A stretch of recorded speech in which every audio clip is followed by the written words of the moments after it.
జై హనుమాన్. జై శ్రీరామ్. హనుమాన్ చాలీసా విన్నా చదివినా మీలోని భయాలన్నీ తొలగిపోతాయి. అంతేకాదు, జీవితంలో ఎంతో నమ్మకంతో ముందుకు సాగిపోతారు అనేది విశ్వాసం. తులసీదాస్ని వాల్మీకి మరో జన్మగా కూడా భావిస్తారు. అంతేకాదు, హనుమంతుడి సుందరకాండ సంఘటనలను అలాగే చాలీసాని తులసీదాస్ తనదైన శైలిలో రాశారు.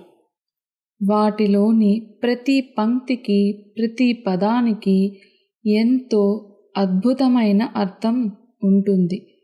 మనం ఇప్పుడు మరిన్ని పంక్తులకు అర్థాలను నేర్చుకుందాం. మొదటగా 3వ పంక్తి.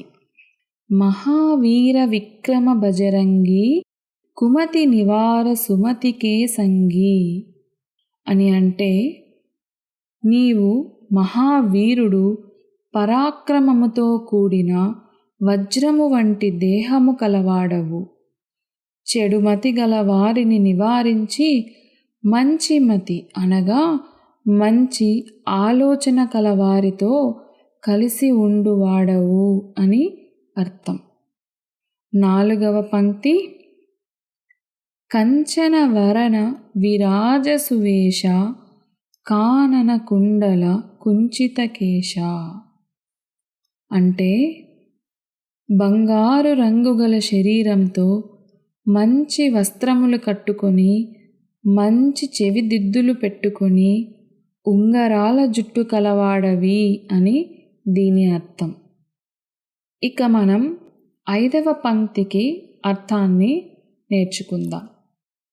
హాథ వజ్ర ఔర్ధ్వజా విరాజై కాందే మూంజ జనేవు సాజై అనగా, ఒక చేతిలో వజ్రాయుధము అంటే గద, మరొక చేతిలో విజయానికి ప్రతీక అయిన ధ్వజం అనగా జెండా పట్టుకుని భుజం మీదుగా జనేయుని అంటే జంధ్యాన్ని యజ్ఞోపవీతాన్ని ధరించిన వాడవు నీవు అని అర్థం.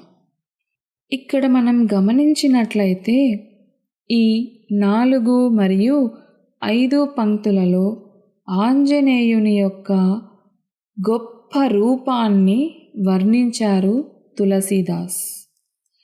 తులసీదాస్ ఇక్కడ ఆంజనేయుని రూపాన్ని చాలా అద్భుతంగా వర్ణించారు.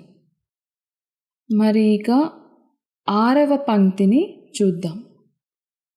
శంకర సువన కేసరీ నందన తేజ ప్రతాప మహాజగవందన అనగా, శంకరుని అవతారంగా కేసరీ పుత్రుడవైన నీ తేజస్సు, నీ ప్రతాపమును చూసి జగములు అంటే ప్రపంచాలు వందనము చేసినవి అని అర్థం. 7వ పంక్తి. విద్యావాన గుణీ అతి చాతుర రామకాజ కరివేకో ఆతుర. దీని అర్థం ఏమిటంటే, విద్యావంతుడు, మంచి గుణములు కలవాడవు, బుద్ధి చాతుర్యము కలవాడవు అయిన నీవు శ్రీరామచంద్ర కార్యము చేయుటకు ఉత్సాహంతో ఉన్నవాడవు అని అర్థం. ఇక 8వ పంక్తి. ప్రభు చరిత్ర సునివేకో రసియా రామలఖన సీతామన బసియా అని ఉంటుంది. దీని అర్థం ఏమిటంటే, శ్రీరామచంద్ర ప్రభువు యొక్క చరిత్రను వినుటలో తన్మయత్వమును పొంది సీతారామ లక్ష్మణులు నీ మనసులో ఉంచుకున్నవాడవు అని అర్థం. మరి ఇక 9వ పంక్తిలో ఏముందో చూద్దాం. సూక్ష్మరూపధరి సియహి దిఖావా వికట రూపధరి లంక జరావా. దీని అర్థం ఏమనగా, సూక్ష్మరూపం ధరించి సీతమ్మకు కనిపించిన వాడవు, భయానక రూపం ధరించి లంకను కాల్చిన వాడవు నీవే అని అర్థం. ఇక 10వ పంక్తిలో భీమరూపధరి అసుర సంహారే రామచంద్రకే కాజ సంవారే అనగా, మహాబల రూపము ధరించి రాక్షసులను సంహరించిన వాడవు, శ్రీరామచంద్రుని పనులను నెరవేర్చిన వాడవు నీవు అని అర్థం.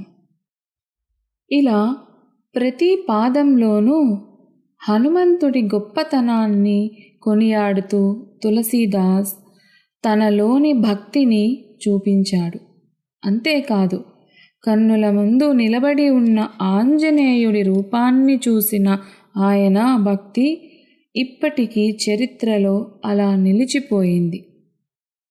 హనుమాన్ చాలీసా చదివేటప్పుడు, అలాగే దాని అర్థం తెలుసుకున్నప్పుడు ఆంజనేయుడు ఎంతటి గొప్పవాడో అందరికీ అర్థమవుతుంది. అందుకే చాలీసా పఠనం ముక్తి మార్గపు సోపానం అంటారు. ఇక ఇంకా మరిన్ని పంక్తులకు అర్థాలను తరువాయి భాగంలో తెలుసుకుందాం. జై హనుమాన్, జై శ్రీరామ్.